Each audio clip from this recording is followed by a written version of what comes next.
আমি মার্কেটে গেলে আগে আমার জামাটা কেনার আগে আমি সাকিবের জামা দেখতে পছন্দ হতো যেটা ওটা আমি কিনে নিয়ে আসতাম। আমার মা ইলিশ মাছ, গরুর মাংস, সাদা মাংস আলাদা রেখে দিত। বাবা এটা কিন্তু দরিস না, এটা কিন্তু রানার। কই গেছে রানা? ওই যে জিমে গেছে, জিমেতে এসে খাবে। মাও করতো। আমার দুই ছেলে বলতো কি, ড্রেস কিনতে গেলে ডেডি আমাদের জন্য কিনো না, এটা না রানা মামার জন্য কিনে নাও, রানা মামার শরীরে খুব ভালো লাগবে। এমন কোনো আর্টিস্ট, এমন কোনো কলাকৌশলী, এমন কোনো ডাইরেক্টর বাংলাদেশে নেই যে তাদের সাথে আমি কাজ করিনি।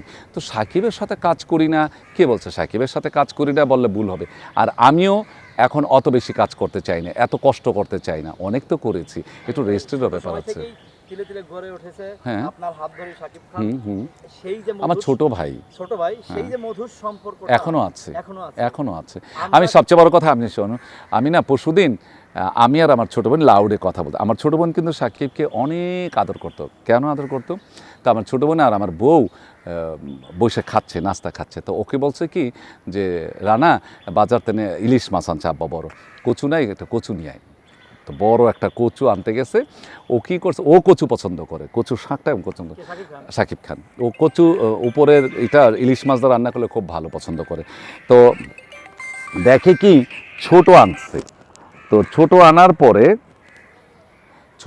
পরে ওরা না দইরা আদর কইরা ছোট আনস আর বড় আনস দুইজনে মিল্লা দইরা খাওয়াচ্ছে আর করে রয়েছে। শাকিব খান ছোটকালের। তো সেই ছোটকালের দৃশ্যটা আমার ছোট বোন কালকা মনে করছে। আমার বোনকে টেলিফোন করে অনেকক্ষণ কথা বলছে, আমার সঙ্গে কথা বলছে ওই আগের মতনই। বোন তুই কেমন আছিস? একটা গতকালকে। তো এইটাই হয়, এটা কোনো ব্যাপার না। এটা আমি সাকিবের সাথে আমার কখনোই দ্বন্দ্ব নেই। মাঝে মাঝে হয়তো আপনাদের খোঁচার কারণে অনেকে অনেক কথা বলি মজা করার জন্য, এই আর কিছু না। আমার দুই ভাইদের সাথে কিন্তু আমার এখনো ছবিগুলো আমরা দেখতাম যে শাকিব খান এখনো আছে। নতুন কোন ছবি একসাথে আসে না কেন? এই তো কতদিন আগে তো আসছে, একসাথে দুজনের, এই তো কতদিন আগে আসছে, এই যে এখানে বসে আছে দুই ভাই মিলে এখানে বসে আছে, ওই ছবি তো আসছে, অনেক ছবি আসছে। আচ্ছা কালকে আমি ফেসবুকে দিব না আমার ভিডিও মিলিয়ন। আমি কালকে একটা কালকা ছাড়ছি, আজকে 2 মিলিয়ন। আচ্ছা এখন বিষয়টা হলো যে আপনি নতুন কোন শাকিব খান কেন তৈরি করছেন আজিজ ভাই? আপনার হাতে গড়া নায়ক বাংলাদেশ ইন্ডাস্ট্রি, শাকিব খানকে ধরার মতন কোনো ক্ষমতা আজ অবধি কোনো শিল্পীর হবে কিনা আমি জানি না। শাকিবের চেয়ে হয়তো ভালো হবে, কিন্তু শাকিব হতে পারবে না।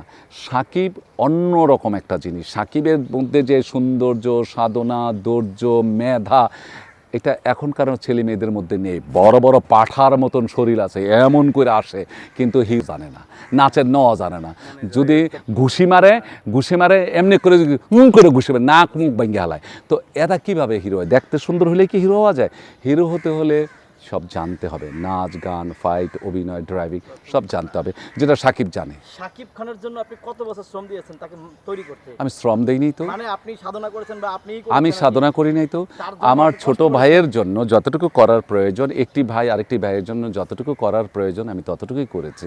এবং তার মধ্যে চেষ্টা ছিল, সাধনা ছিল, ধৈর্য ছিল। আমি করি নাই শুধু, আমার মা করেছে, আমার বাবা করেছে, আমার ছোট বোন করেছে।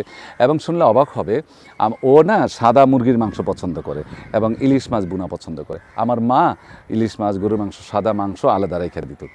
বাবা এটা কিন্তু দরিস না, এটা কিন্তু রানার। কই গেছে রানা? ওই যে জিমে গেছে, জিমেতে এসে খাবে। মাও করতো। আমার ছোটো বোন, আমি যদি মার্কেটে যেতাম, আমার দুই ছেলে বলতো কি, ড্রেস কিনতে গেলে ডেডি আমাদের জন্য কিনো না, এটা না রানা মামার জন্য কিনে নাও, রানা মামার শরীরে খুব ভালো লাগবে। আমার দুই ছেলে বলতো। আমার বোনে বলতো। আমি মার্কেটে গেলে আগে আমার জামাটা কেনার আগে আমি সাকিবের জামা দেখতে পছন্দ হতো যেটা ওটা আমি কিনে নিয়ে আসতাম। এই তো ভাই বোনের ভাই সম্পর্ক, এটা তো কোনো এই যে শাকিব খানের যেই ভালোবাসাটা, একসাথে বসে একসাথে বসে খেয়েছেন, অনেক স্মৃতি ছিল। আবার কবে একসাথে বসে আপনার বাসায় বসে খাবে সেই পুরনো স্মৃতি আমরা এবং আপনার দর্শকরা দেখতে চাই এবং প্রচুর পরিমাণ কমেন্ট করে। সেটা অপেক্ষায় থাকেন, সাকিবই বলে দিবে আপনাদের। সাকিবই বলে দিবে, সাকিবই আমার বাসায় যাবে, সাকিবের বাসায় আমি যাব। আমাদের বাসায় যাওয়ার রাস্তাটা মানে ছিল আগে 16 ফিট, এখন হচ্ছে 22 ফিট, দুই দিক দিয়ে বাঙ্গা রাস্তা। তো এখন তো যাওয়া সম্ভব না। অপেক্ষায় থাকেন, অবশ্যই আপনাদের মাঝে আমরা দুই ভাই একসাথে উপস্থিত হব, কোনো ব্যাপারই না। সবাইকে আমার প্রাণঢালা শুভেচ্ছা, অভিনন্দন, ভালোবাসা। আপনারা সাকিবিয়ানরা আপনারা অনেক হয়েছেন, আপনারা সাকিবিয়ানদের প্রতি আমার ভালোবাসা। আমার ভাইকে আপনারা এতটা ভালোবাসেন, শ্রদ্ধা করেন, তার জন্য আপনারা দোয়া করেন। আপনাদের সেই দোয়ার জন্য আমি প্রাণঢালা অভিনন্দন জানাই আপনাদেরকে, আপনাদের সেলুট। আপনারা ভালো থাকবেন, সুস্থ থাকবেন এবং সাকিবের পাশে থাকবেন।